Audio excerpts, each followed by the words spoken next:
Welcome to the new sound of online radio. Welcome to the sound of Universal Broadcasting Network. 'Cause you make me feel like I've been locked out of heaven. A mix of today's hits and hard-to-find favorites, combined with the most entertaining and intriguing talk anywhere. This is your sound. This is the sound of Universal Broadcasting Network at UPNradio.com.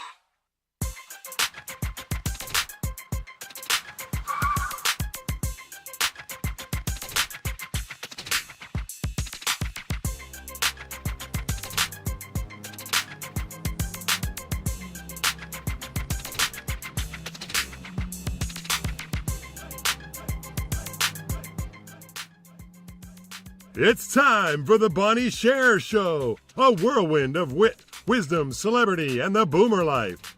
With a little bit of this and a lot of that and so much more you don't want to miss, here's Bonnie.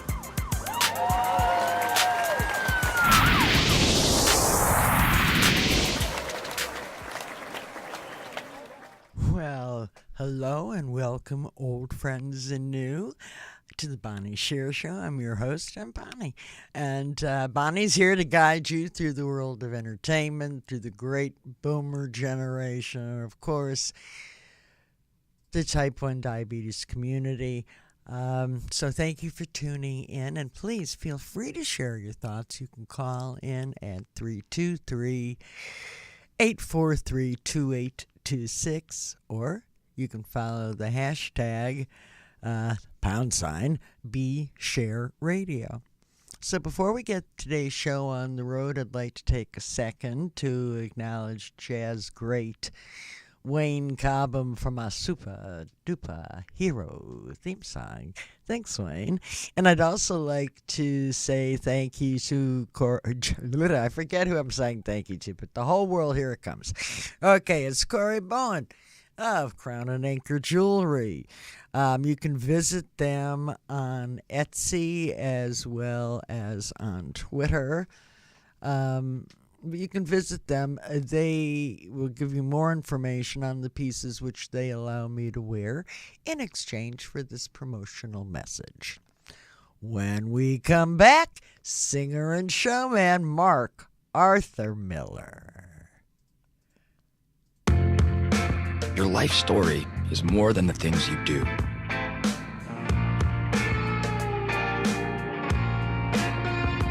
It's a story built on the moments you make today and the impact you have on others. How big is your story going to be? Live your legend.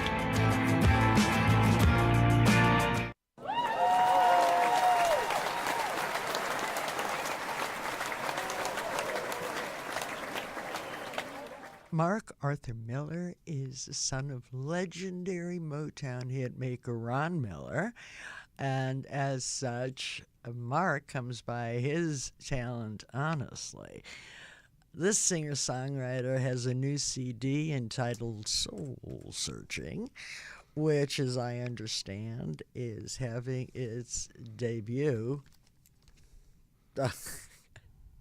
on the 18th of May here in Hollywood at the Catalina Jazz Club. So please say hello to Mark Arthur Miller. Well, woo-hoo. Who are you, Bonnie?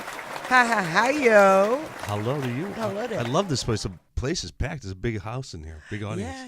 You can imagine what my phone bill is like coordinating to get everybody in here. I know. I haven't heard this much woo-hooing since the Congress this morning when the Republicans passed the bill. Yeah, I know that was... Na. Yeah. Really? Yeah, well, that's just about the time I fainted and my wife picked me up off the floor. See, now I know why we come in handy, we wives. We're the picker-uppers. Yeah. Do you know I never knew you were married? Yeah? Boy, I would have been a whole different... Now, you cut that out, you'll get me in trouble. Well, it's okay, I can do it all by I myself. can't flirt anymore. Yeah, but I don't. Now I can't receive it the same way. God, It's not nice to blow it. I always blow it. Well, you tell your wife you were. I'll tell your wife when I see her on the 18th. What a guy. So tell me about the 18th. Tell me about this new CD. Tell our audience what drives you. It's a well, actually, my car got me here today, but other than that, it's been a long time coming. The record. It's been a long time coming. It's, I started as an actor and a tennis professional, and I was always around music because of my dad, and I was always singing since I was a kid. I grew up on the south side of Chicago as the only white kid there, and so that's part of the story that goes along with the record. So when you come to Catalina on the 18th, there's a full script along with an 8-piece band and a lot of soul music, a lot of stuff my dad wrote, a lot of stuff that Smokey and Marvin and everybody else wrote, and then stuff I wrote along with Peter Smith. So it started out as a tribute to the music I grew up with, and also the music of my father. And then I was writing in that same vein of music, so I figured I'd put some of my new soul songs in there also. So it's sort of like a record about looking back and moving ahead, so to speak. I can't wait to listen to it. Whoops. Right after I break everything in the studio today. Yeah.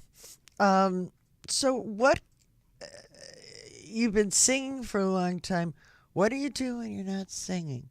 Are you learning new music? Yeah, I'm working on stuff. We're trying to write. I probably started writing late in my life because I was doing so many things, and I was 8? Yeah. Well, I was a little influenced by my father, so trying to live up to those songs and those lyrics, like For Once in My Life and Touch Me in the Morning, it's a little intimidating. And then I finally got around to it. So I'm trying to write all the time now and make up for lost time.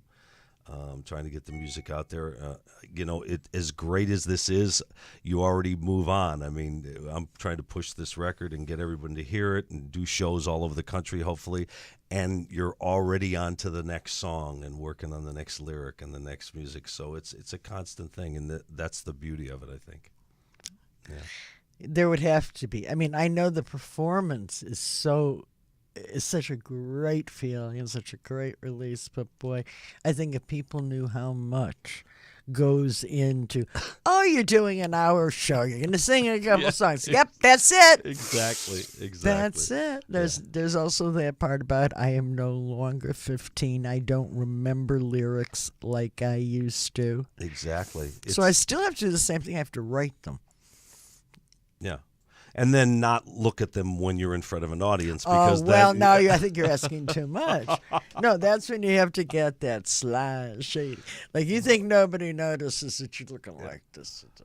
Yeah, well, when you get to the point... music stands are for, ladies and gentlemen. You try and listen, if I were paid by the word, I'd remember each and every one. But... Yeah, well, it gets bad when you forget the lyrics to your own songs. That's the scary part. I can live with myself if it's somebody else's lyrics, but when it's my own, I know. Yeah, I know. Yeah. Is your wife supportive of that? Totally. She a musician as well? Yeah, she was. I mean, she has another career now, but she was. She started as Eponine on Broadway in Les Miserables.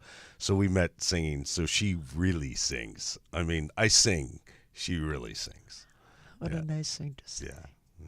Yeah. And she still performs on and off. I wish more, It'd be great if she performed more because she's pretty special. Yeah. You raised him very well. Yeah. And then, did I lose that script that she gave me? No, there it is. Oh, there it is. You made notes, right? I got it all in, huh? Don't, and don't. That's all I got to say. Just say no. Yeah. Well, that was a good one to drive me right off my next point, but I'm going to try and recover from this and ask you. We were chatting a minute in the green room about being a vocalist, especially. This is not New York. There is work here, and there are clubs, but not in the amount, so you either, I think, are forced. I wouldn't say forced, you're sort of required to play certain places, and they then can take, they being the house itself, can make every demand on you that's possible, when in fact you are the one who is bringing them their drinkers and their eaters. And I didn't ever see a check for being the promoter. Yeah. I think over the years, what you learn, or what, at least what I've learned, is that there are rooms that if you constantly fill or pretty much fill, then they will try and sort of take more than they deserve. And then those are the rooms I don't do anymore. And then the ones that treat me fairly, like the one that I'm going to be doing my show on the 18th, for me at least, then you try to keep going back there if you can. Absolutely. Yeah. What's a lovely room. Yeah, it is a lovely I room. like the Catalina. Yeah. And, it's one of the oldest jazz rooms around. Well, the oldest one was the old place back on Cahuenga, which was years ago, which we probably both remember, which was a tiny little quaint jazz room. This is quite a lot bigger and broader, but you get more customers there. You certainly do. Yeah. Does anybody ever sit over on the left there at the bar? They do. It's closest to the bar. So if it's a bad show, it's really the place to be. That's funny. It's kind of true. Yeah. It's kind of true. I've sat there before. Let me. Now you're telling me almost all of your secrets. How long does it? I mean, I realize that you've written some of the material on this CD, but for the most part, how long does it take to put together a package like this? Well, in truth, that was an EP in 2013 with 6 songs. Now it's a full-length CD of 14 songs. So about 4 more years of writing and arranging and producing. I wonder if people and collecting realize money. how much. The collecting money part. And getting enough funds to do it the right way. I have a question. Yes. I'm going to show my age. Not totally. Would you please explain to those in the audience and me sitting here the difference between an EP and a CD? Well, an EP has a very small amount of songs, and a CD is a full-length album. So 10 Well, songs. certainly 10 you would songs know is- that from. Yeah. I thought he was going to teach Yeah. me. Yeah. See, we live and learn here on the Bonnie Sher Show. I guess it could. I live, he learns. Yeah. I guess it could be extended play and then long play. Oh. So this is a real long play album. You get your money's worth with 14 songs. Yeah, I've seen a couple. They only have 2. Is that an EP? That's definitely an EP. That's an EP. That's a teeny P. Excuse my French. I know, teeny's a terrible word. Boy, you have some great songs on here. My God. God Bless the Child, probably one of my very favorite songs. Yeah, of all and everything's time. totally rearranged, so we've tried to make them as original and unique as possible, and hopefully we did that. I'm very proud of the arranging on this by Peter Smith and myself. Now, when you write, are you writing music or are you writing lyrics, or do you and Peter combine? We combine. I'm doing all the lyrics, and him and I are both working on the music. Sometimes I'll come with him, like the songs. I pretty much came with musical ideas, and then we. Do you play an instrument? I play the piano badly enough to clunk out melodies that are in my head. Oh, you went to my school. Yeah, exactly. A little worse than my father did. And then I have Peter, who's a genius, and he takes those musical ideas in my head and turns them into something that I dream about. Oh, I also happen to know you have a kick-ass drummer working. Yes, I with do. you. John Stewart's been with John Stewart. I've known for 40 years. Oh, Yes, So you yes, did. I did. Yes, I did. And you did for him, too. Yeah, Wait. I did for him. We're going to hear He'll about He'll that. kill me later. No, you just pay him double time. Yeah, We can fix and it. he'll ask for it. He's a dear, dear friend and a phenomenal musician. He really is. And we've talked about this dream probably since I was 20. So for both of us, it's been great. He's been there the whole time, knowing about this dream. So, and this will not be the first and only one. There's more to come, but this dream has come true. So good for you. Okay, do me a favor. Hold that thought on that dream, and we're going to take a quick minute as soon as I find. Do we know where I am? I mean, I know I'm here. Oh, I know. Hold that thought. Da, da, da, da, da. And when you come back, I want to hear more about your acting. And also read that you have co-founded 2 theater ensembles, and I'd like to be talking about that. So we'll be back in a minute. See you in a minute. Since when did experience become something to hide? I say we own it. Lose all that negativity. Just let it go. It's just bad energy. Oh, and lose those terrible black balloons they give you on your 50th.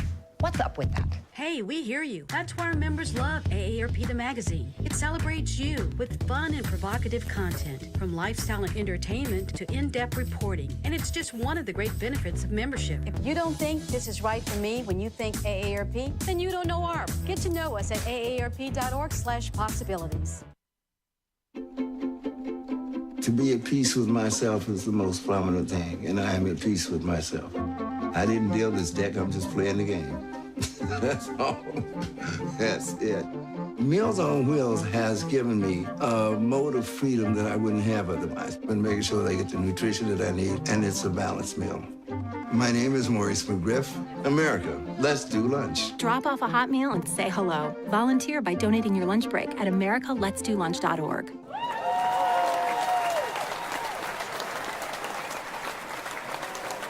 You are tuned in to the Bonnie Sher Show, and we have the pleasure of chatting with showman Mark Arthur Miller. Some of the tunes that, because I'm not wearing my glasses, I wasn't able to read off of here, but it's bigger here. I Don't Have the Time, which is one of your songs, as well as 87 and King. And then Heaven Help Us All, Where Were You, If I Could, which is one of the, if you're a parent. Yeah. I actually recorded it for my son for his 21st birthday. That's beautiful. And that, I mean, that feeling, I mean, and I've heard you sing, and I've seen you work, and I know the amount of heart that you must put into that. Well, that song was almost impossible for me to sing the first few times I did it. It took me a while to be able to sing that one. Well, I'm sure you do it beautifully, and I can't wait to hear. Okay, so tell me about putting together an ensemble company and what were you doing when you where did that come from? Was that serving? What did you want to have happen from that? I know you started this in Chicago. Yeah, I was a young actor in Chicago. I'd been in New York. I'd been doing theater in Chicago. And then a group of actors and us created the Reflections Theater Ensemble. I won't even tell you how long ago that was. But we did do a lot of great theater in the 80s. We're up for some awards and things. We did a lot of great things. And then I came out to California. And about a year after I'd been here with another group of actors, formed the Road Theater Company, which is still prospering. It's a great theater company. I hadn't been with them for years and years and years. And that's why I came out here basically as an actor first. And, I was, teaching tennis because I'd been a tennis professional. So I was trying to make my living doing that and auditioning and doing the whole bit and doing as much theater as I could. And so we've been around the block a few times. And look who you grew up to be. Yeah, exactly. A soul singer, which is the first thing I wanted to do when I was a little kid. So I took this long road to get back to where I wanted to be. Sometimes that's the path we have to take. Yeah, exactly. Yeah. So. But isn't it wonderful we have those kinds of choices? Yeah. Yeah, it's been a fun journey. I always tell people, I am really blessed that I get up every morning and do something I love to do, whether it's sing or go to an audition or do a reading for a new play or a new musical or go into the studio and record or sit down and try and write a new song. I'm pretty lucky. In your day-to-day life, do you plan out, well, today's going to be a writing day. Do you like keep a schedule for yourself? Because I can't do that, and I'm amazed. Yeah. Well, if my dear one and my better half is listening, she would tell me that she tells me to do that every day, and I don't do it very often. I'm not good at as many hats as I seem to wear. I'm not good at them. So a lot of times when I'm writing a song or I'm in the middle of working on something that I really need to get done, I leave town. I go to my brother's in San Francisco, and I hide in his basement, which is a guest room, and I just do that because I'm terrible if I have to get up and go do this and then go do that and then go back and set aside time to do that. So I take 4 or 5 days and I go there and I try to finish what I'm working on because I am better at wearing one hat at a time. But you know that about Yeah, I do yourself. know that about myself. I can see doing that. Yeah. You just get rid of all the distraction. I and when you get rid of the distraction, then the other side of that is there's nobody to blame but yourself. at Right, that point. exactly. And I'm You easily can't- distracted. So if I go away and can't finish what I'm supposed to be done, then it's totally my fault. Or maybe that's just not the thing Yeah, to do, yeah. you know? Bam. Yeah. What do you see? I mean, there's been such a resurgence of the American songbook, but I think that crosses over, if you will, to that whole Motown era and that music. Personally, I was never a rock and roller. I was all about show tunes. The only other music that made any sense to me was Motown. And they were so closely meshed to me. Yeah. Well, they wrote the way the classic writers wrote. Great melodies, great lyrics. For me, this album is sort of a statement for me that says these are my generation's standards, and I think they hold up. I'm not comparing them to anything else or whatever, but I think they hold up as standards in our That's an American excellent music. point. And I can see that. Yeah. And that's Because what I do. everybody knows them. Everybody knows them. Even Everybody if they don't sings them. know Yeah. that, you know, you Right. hear that song come on and you know every lyric and every lick and every. Absolutely. Well, okay. Let me ask you this: if you weren't, crazy question, if you weren't, for whatever the reason, able to sing, what else would you want to be when you grow up? Well, I would. Anything else light your fire? No, I would act. No. You know, my mom still tells this story in front of people. I was 6 and I was parading around the living room doing something crazy, probably an Elvis Presley Are you an impersonation. only child? No, Oh, no, okay. I'm not. I have many siblings. So you had other paraders, yeah, that's too? yeah. Parents like to get married a few times, both of them. But at 6, she said I made this proclamation that I was going to be a professional athlete and a performer. And that's exactly what I did with the rest of my life. Do you So, still play tennis? Yes, I still teach all the time. Klutzes? Could you take a klutz, or do you have to have some talent to come to you? I tend I to was te- a dancer. I can't play well, tennis. I fall over my feet. That's impossible. That's impossible. No, I If you're- just told the world that because I thought it was a funny story. Oh, if you're a dancer, I can't ride a bicycle either. Now what do you have for me? Oh. See? Well, let's sing together. I think that's, sometime we really should Yeah. go Let's and do let's do that. Okay. Yeah. Well, we're not going to be able to do that. Oh, Jarvis is saying now. No. Oh. I didn't put in my singing teeth today. Oh, I did. Then you I don't go say- anywhere without my singing teeth. And that was for my boomers, just so you don't think Oh. I've forgotten about you or me. Look, Mark, come back. Let us know how it goes. Absolutely. But before you do, please let our listeners and viewers know how they can follow you. MarkArthurMiller.com. Also on Facebook. Mark Arthur Miller on the book, which everyone is on. The show is at Catalina Jazz Club, May 18th. At what time? It'll be 8:30 show, and you can just go to the website, which is catalinajazzclub.com. Tonight, I am guesting in a show at Vitello's The Vitello's is in the valley, the east spot in 4349 Tahunga Avenue. 4349 right Tahunga there, Avenue. that cool new area. Yeah, Sharon Marie Klein, a wonderful singer and performer, is doing a show tonight. She asked me to come in and do a duet with her. So if you're around the valley and you want great food and great entertainment, come there. And then make it to the show on the 18th of May. Well, we'll look forward to that. I know I'll be in the house screaming and yelling, but I'll wait till you're done singing. Yeah. No, you can scream and yell while I'm singing. Wouldn't be the first time, huh? I know you. Ladies and gentlemen, please thank Mark Arthur Miller for being with me today. And before we go to break, I'd like to acknowledge the important work of the Diabetes Research Institute and encourage you, please, to support their efforts. You can visit them online at diabetesresearch.org. Our song of the day is coming up next. Type 1 diabetes can be living in anyone.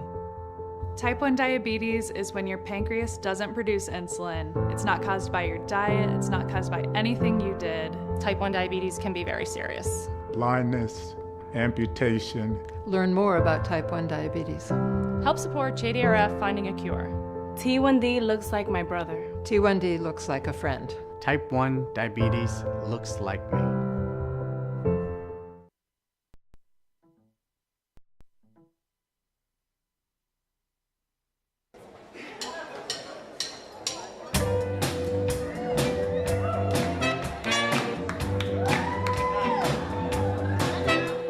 Ladies and gentlemen, in celebration of the release of Soul Searching, please welcome to the stage Mr. Mark Arthur Miller.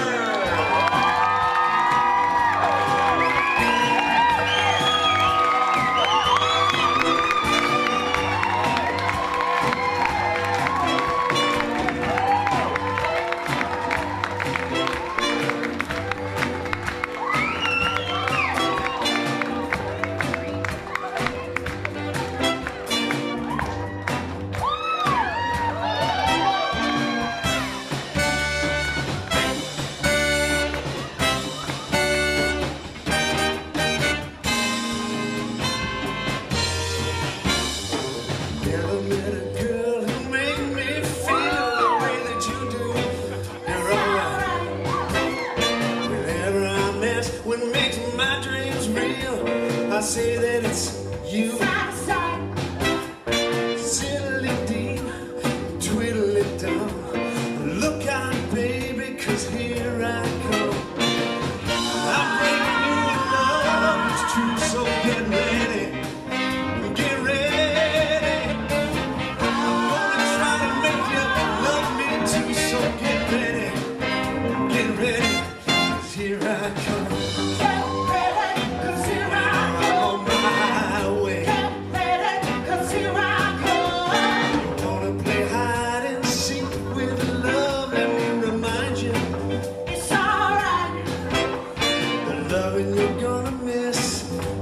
Time it takes to find you. Side. 3, 5, 4, 4. Look out, baby, 'cause here I come. Well, that obviously was Mark Arthur Miller from his new CD. So, try and pick that up. So welcome back to the Bonnie Sher Show, Boomer Life. My co-host for this segment is Laura Kronen, who is a T1D, type 1 diabetic, from the great state of Alabama. Well, you're living in Alabama, but you're not from Alabama. You're from California originally, aren't you? New York. Like I said, the other California. Just pick a state. Okay. Well, so that our audience knows, in case they don't already, Laura is the author of Too Sweet, the not-so-serious side to diabetes, and has lived with T1D for over 20 years. Laura is also the founder of the life coaching organization Be You, Only Better. Welcome, Laura. Thank you. Happy to be here. Well, I'm glad to meet you. Laura, you're living with type 1 diabetes. Do me a favor, share your story, please. Sure. Well, actually, May 23rd marks my 24th year living with diabetes. That is my diaversary, where I like to buy myself presents just to celebrate making it through another year. I was actually diagnosed when I was 23 years old, and that was many years ago. I was in college when I first started getting symptoms of diabetes. I didn't know it at the time, but I was diagnosed with pneumonia twice, my junior and my senior year. And I started getting symptoms shortly after that. I was very thirsty. I remember going to the refrigerator and just downing a gallon of milk. I had to go to the bathroom all the time. I kept getting symptoms of low blood sugar where my lips and my tongue would go numb. So I was always having all of these weird complaints that I would say to people, and people thought I was a hypochondriac because I was coming up with all these strange symptoms of what was wrong with me. They didn't sound familiar in their lives, right? Yeah, I mean, and you know, there wasn't that much awareness of diabetes back then as there is now. But even now, people go for a very long time without getting diagnosed. But the day I got diagnosed, I was starting a new job. I worked in fashion in New York City, and I had to get a drug test before I started working. And it was the first day on the job. I told them I was going to pass the drug test, no problem. But I went there, and my doctor had actually called on my first day of the job, and they said, "Laura, you have a phone call." I said, "How did I get a phone call? Who's calling me on my first day of the job?" And it was my doctor, and he said, "I have good news and bad news." And I said, "Because what do you want first?" I said, "Well, the good news." He's like, "Well, you passed the drug test." I'm like, "Oh no, what's the bad news?" And he's like, "I think you have diabetes." And I said, "What?" He goes, "Your blood sugar came back as 454. And I was like, what are you even talking about? Like, how's that possible? I don't know anybody with diabetes. No one in my family has diabetes. I can't have it." He's like, "You have to come to the hospital right now." He goes, "I actually think that it might not even be your blood work." But I went to the hospital. I got tested again. It was higher than that. It was into the 500s. And that was my diagnosis day. And I remember sitting there in the hospital thinking of a story that just happened very recently before that I was in an elevator. And I was eating a Snickers. Actually, I was waiting outside the elevator, and I was eating a Snickers bar, which I don't even like now, but back then, for some reason, I did.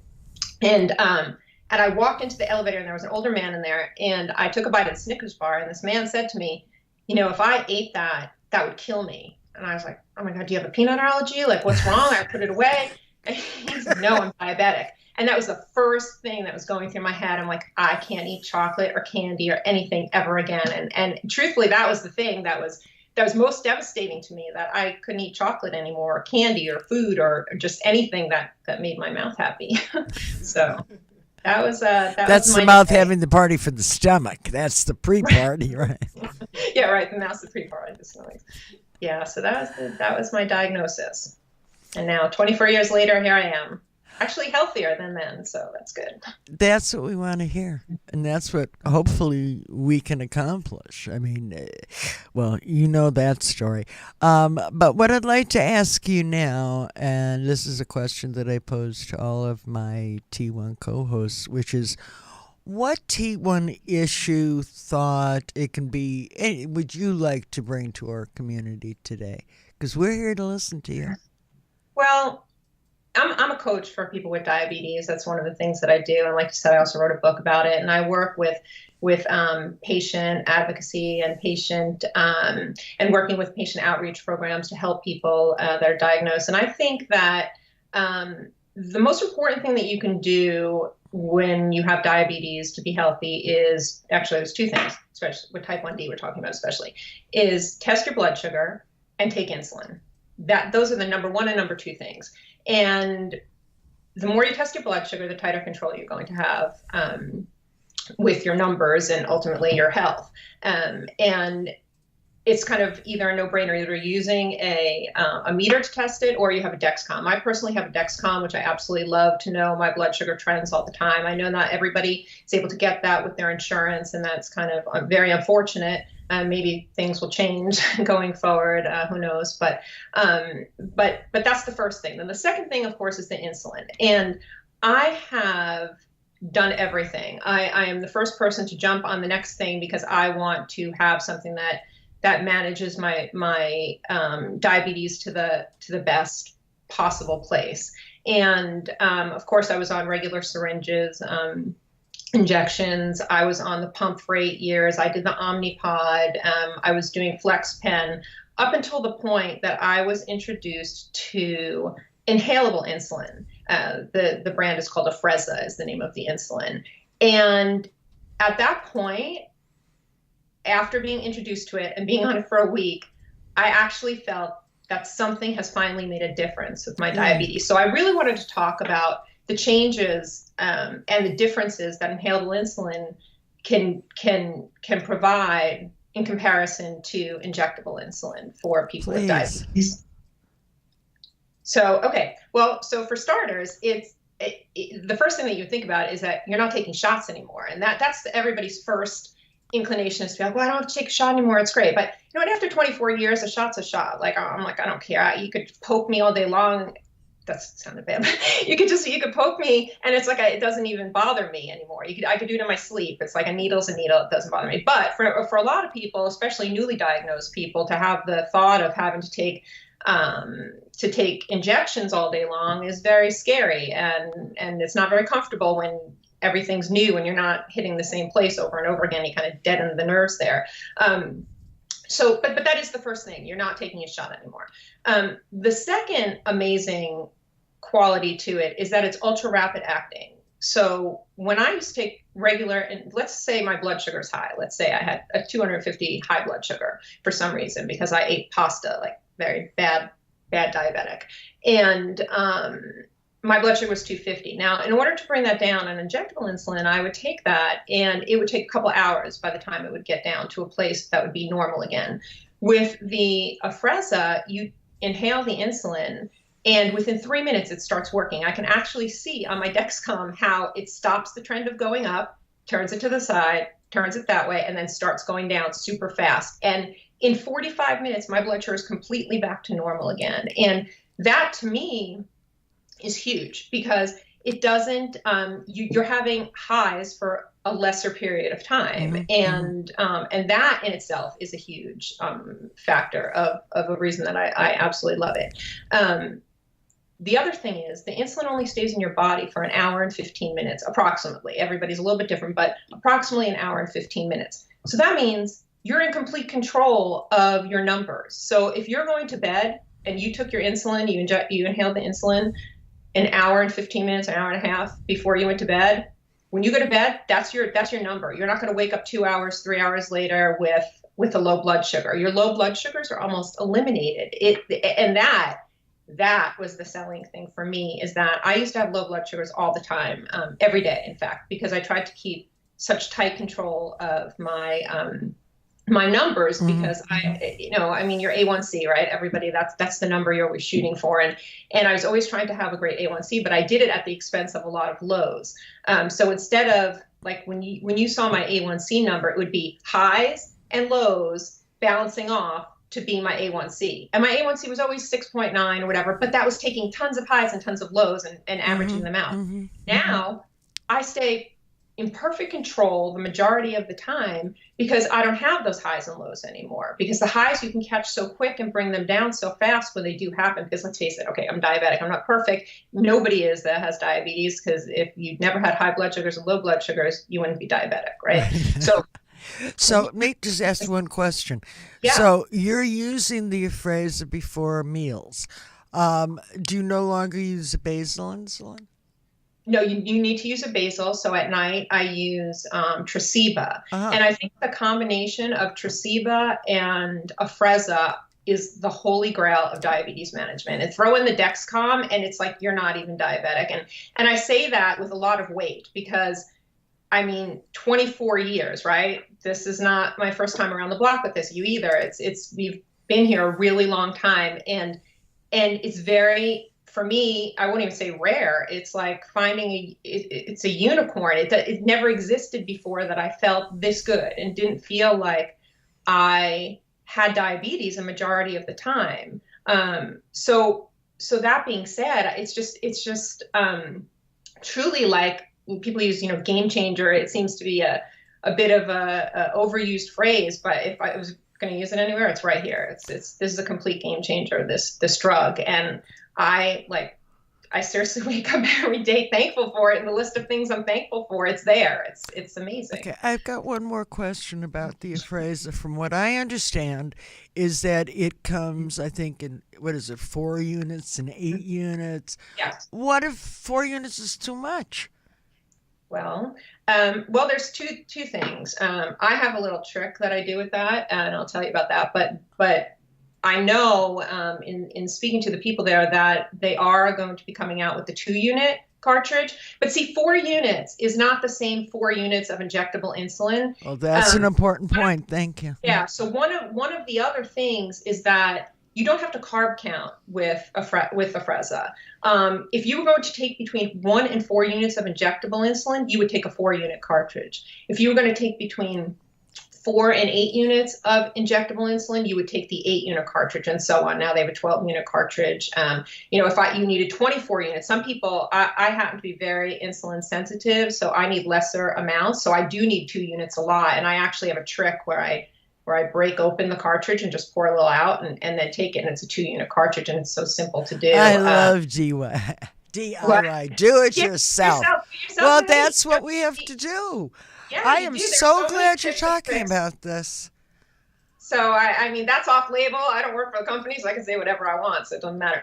But they're not advertisers, so I can hear whatever I want. Right, I like exactly. and so I break it apart, and I do that quite often, in fact, because like I mentioned before, I like to have very tight control of my diabetes. So even so, if I'm at 160, I could not take a 4-unit cartridge personally. I know a lot of people who can. A lot of people I coach take more than that at a 160 to bring down their blood sugar number. Personally, for me, I need less to put myself at 100 or 90 or wherever I want to be. So then I'll just I just blow a little bit out, and so I brought the little thing here. See, it's a little inhaler.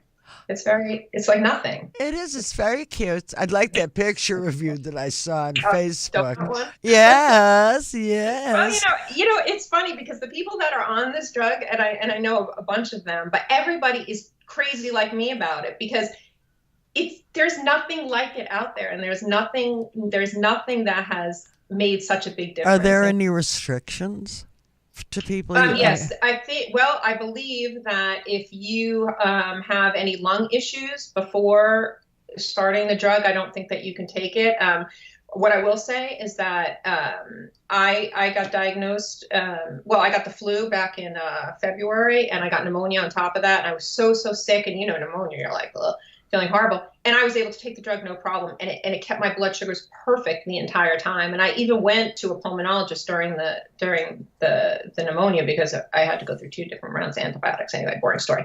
But I went and asked them, can I take this? Is it okay? To a pulmonologist, and he was a huge pulmonologist, and he's like, is it working? I said, yes. He goes, then take it.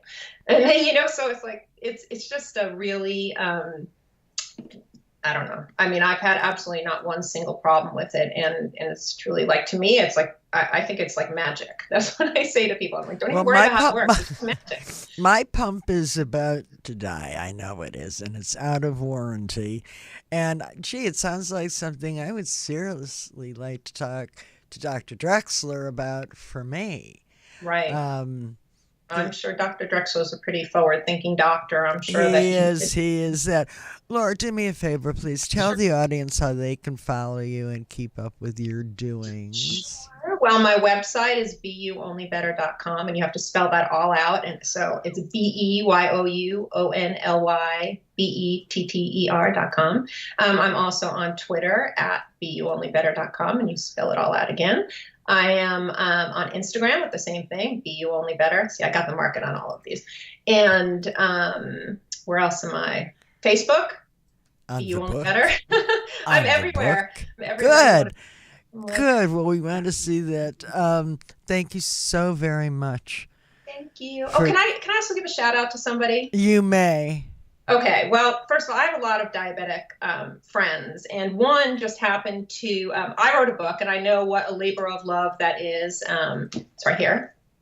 well, advertising for myself. Yes. But anyway, I wrote a book, and I know how it is to write a book and how much blood, sweat, and tears come with that. And a friend of mine just launched a book that's coming out tomorrow that also is I was talking to you before about how everyone who's type 1, I feel like they're part of my tribe, and we all have something in common with all of us, that we feel that they get us and they understand us, and there are people. And he wrote a book. It's called The Faces of Diabetes, and it's about everyone. Like, there's 200 different people in here that have diabetes, and it's just a picture of them and what they love and who they are and something funny about them. And I just want you to check it out because he's a really good guy, and this book is really awesome. And I'm featured in it too. I'm even on the cover. But it's a great book, and if you get a chance, it goes tomorrow. Okay, tell our listeners the name again, please. His name is The Faces of Diabetes. The Faces of Diabetes. Available on Amazon and all those good places. Yeah, I think his Twitter handle is Faces of Diabetes. I'm not sure if it's on Amazon or not. I'm pretty sure that's where you'd get it. Okay. But my book's on Amazon. Yes, I know. I checked. Okay, then. Well, Laura, you take phenomenal care, and it sounds like you've got a wrap on that. And let's stay in touch, and I look forward to hearing only wonderful things. And on that point, if any of our fellow T1Ds would like to be sitting in that chair as my T1 co-host, I'd love to hear from you, and it's so easy. Send me an email. Write it to Bonnie at bonniesher.com, and we'll make it happen. It really is just that easy. Now, next up, we have Boomer News and Views from My Soapbox. Back in 60 seconds. I live in Brooklyn, New York, and I'm a social worker. When I found out that I had hepatitis C, I was a single mother, and I was absolutely terrified. The Centers for Disease Control and Prevention, the CDC, estimates there are close to 3 million baby boomers infected with hepatitis C. Because there can be no symptoms for decades, most don't even know it.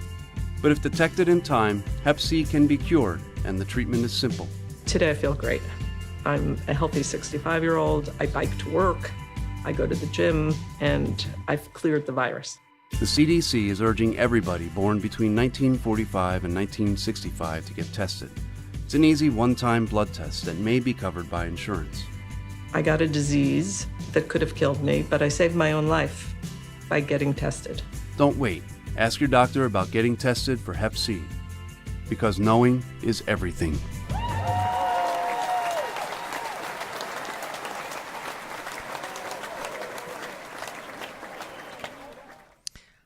Okay, then. Now the views from my soapbox, which is my take on who got it right. Apparently, I didn't. Did I blow that second commercial? We don't have time for it. Let me just keep going on. News. We did that. This is the news from my soapbox. The soapbox is all about who I think should be applauded and who I just think should be ashamed of themselves. I'm never ashamed of myself anymore. I did a shout out to this last week also, but I think it's so vitally important, especially now, that I mention again and give a shout out to the folks at the Diabetes Patient Advocacy Coalition, better known as DPAC. And not just for the fact that they've been around and really doing the work of angels, but now they have developed an app so that when there's a call to contact your senator or your congressperson or to weigh in, it's all available. It's as schmoozer-friendly an app as I've ever seen. And again, that is DPAC. We are DPAC. You can download it either on Android or on an Apple phone, and I highly suggest you do so.